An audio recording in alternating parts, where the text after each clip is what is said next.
Hello, magandang hapon sa lahat ng mga followers. Galing ako sa Veterans Memorial Medical Center. Bago kayo pumunta ng medical center ng BAMMC, ay alamin nyo muna kung may gamot. Mataas, mahal ang diesel. So sayang ako gumastos ng 2,500 papunta lang dito sa veterans, walang gamot. Out of ilan yun, dalawa lang, metformin lang na ibigay at saka robastatin. Sa siyam na nakalista, dalawa lang available. Nasaan ang pondo nito? Tapos na ang first quarter. Ibig sabihin, i-clear na nila yung first quarter.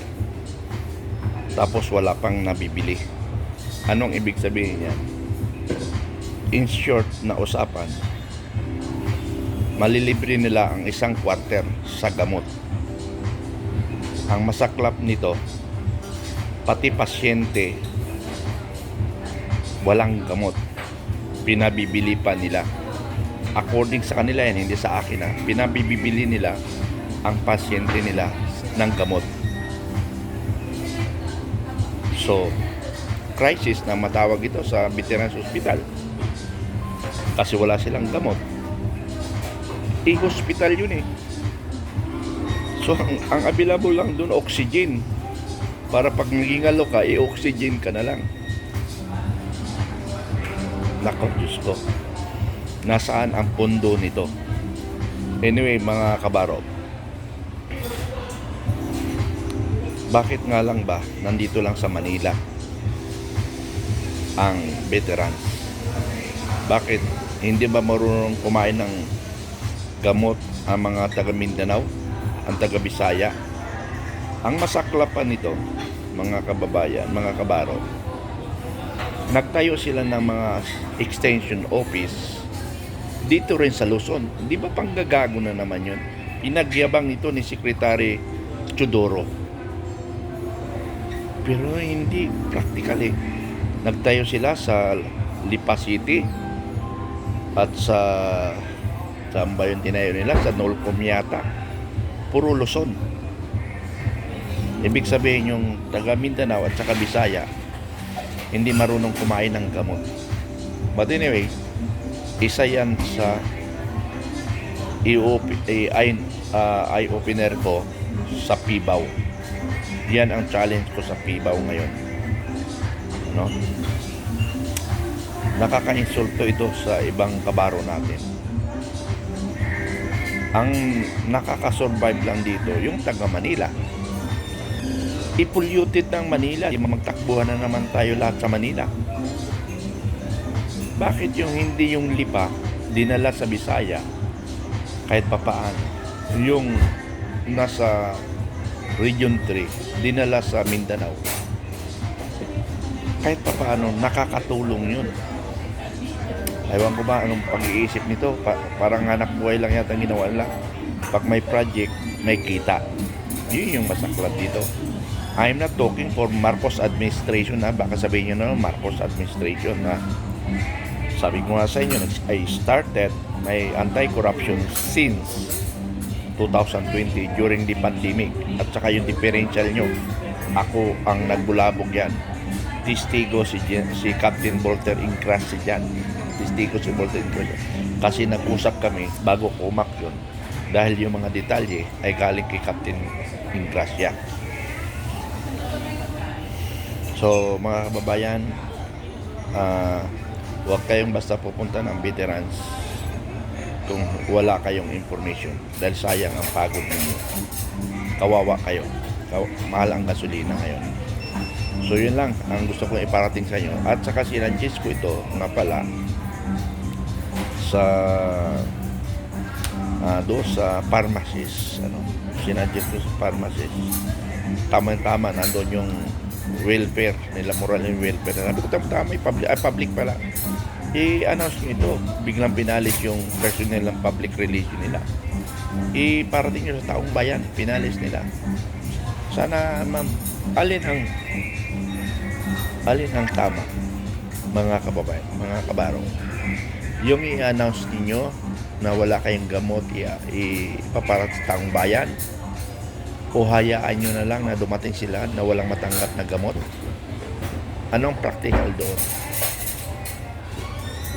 Aminin nyo na wala kayong pambili at hindi pa dumarating ang pera o ano pa man yan, na delaying tactics ninyo.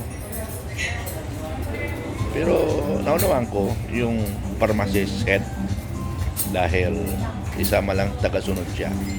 Anyway, yun lang gusto ko parating sa aking mga kabaro. Maraming salamat. Hello. Magandang gabi sa inyong lahat. Dinaan ko na lang ito sa social media dahil hindi ko alam kung sinong kakausapin ko sa inyong lahat. So ako, nagbigay lang ng information doon sa mga makiklaim ninyo. At huwag nyo ibigay sa akin ang trabaho.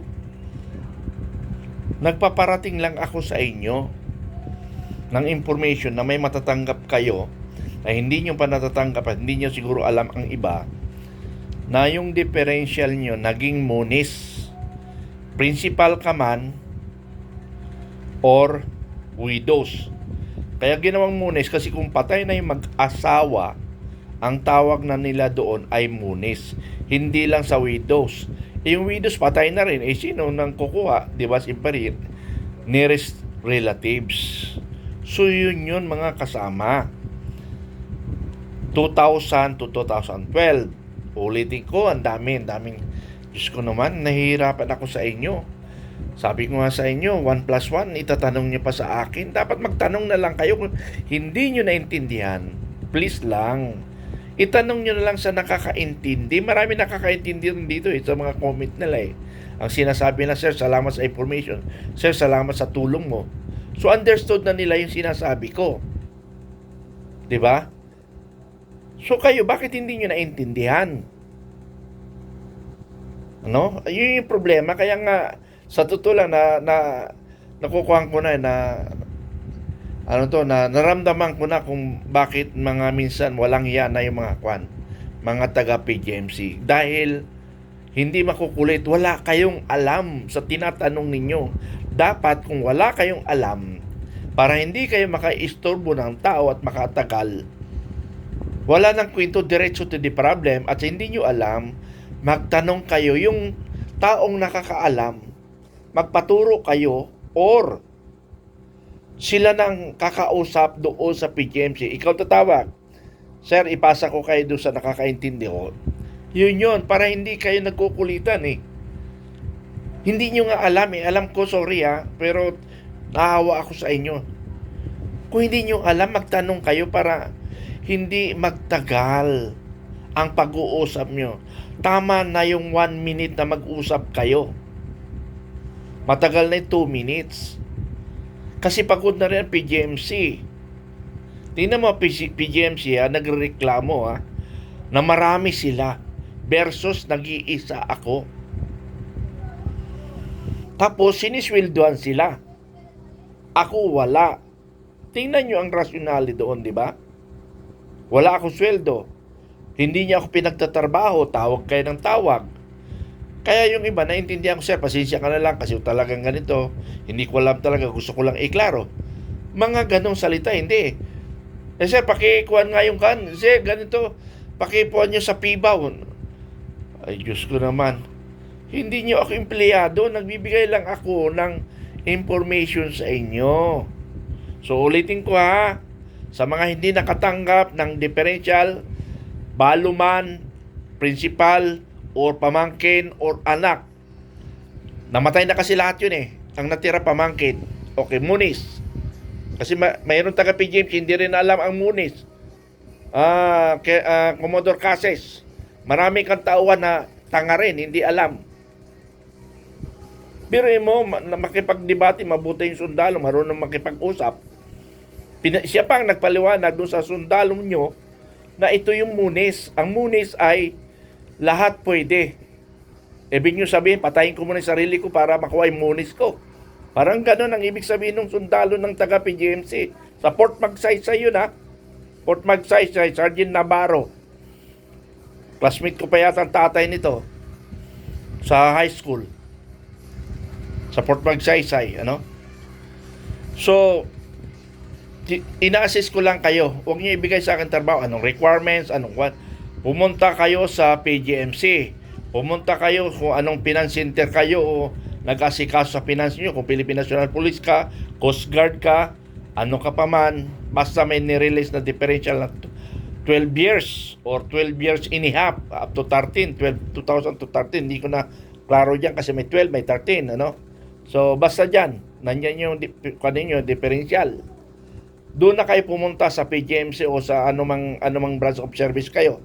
Now, tatawag lang uli kayo sa akin kung maka-encounter kayo ng mga tanga na taga-PGMC, balasubas na taga-PGMC, tamad ng taga-PGMC, saka kayo lalapit sa akin para yung mga reklamo ninyo ay iparating ko sa kanilang boss. Ano ipaparating ko sa kanilang boss? Dapat lahat ng pag-uusap ninyo naka-video. Ano? Ulitin ko, lahat ng pag-uusap niyo naka-video para iparating ko para sumakit rin ang ulo ng officers ng PGMC, hindi lang ako. Hindi ko trabaho ito, pero tumutulong ako. I-video nyo, ipadala sa akin. Huwag lang umabot ng 10 minutes kasi hindi matatanggap sa messenger. Less than 10 minutes, ipadala nyo sa akin at ipadala ko sa kanila para malaman nila kasi minsan hindi sila naniniwala na mayroon pang mga ganitong problema sa PGMC. Maraming salamat.